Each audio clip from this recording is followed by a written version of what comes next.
жағдайында сыр дайындаймыз. Оған бізге 500 грамм творог, 60 грамм сливочное масло, пол чайной ложки чайной пищевая сода, 1 қасық соль, чайная ложка, 1 литр сүт керек бізге. Енді бастаймыз. Ең бірінші бізге творогты саламыз кастрөлдің ішіне. Сосын мына 1 литр сүтті құямыз ішіне.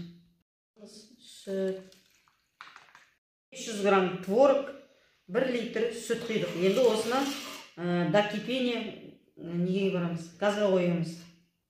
1 литр сүтке 500 грамм творог қостық. Енді осыны газға қоямыз қазір.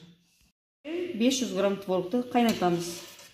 1 литр сүтке жарты килограмм творог қостық. Енді міне сары суы еткенше до кипения доводим. Творогымызды сүземіз.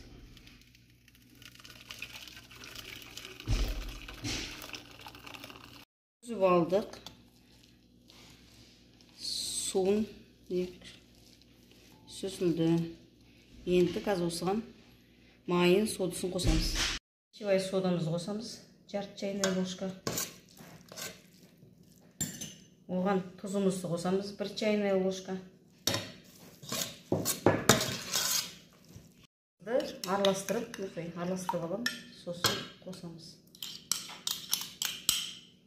Үстіне су құйдық. Енді на водяной бане жаңағы творогымызды араластырып отырамыз.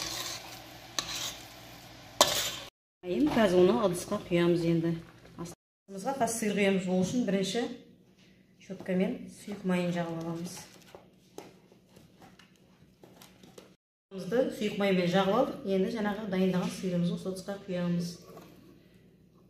Сырымыз дайын. Енді осыны холодильникке қойып, суығаннан кейін тураймыз.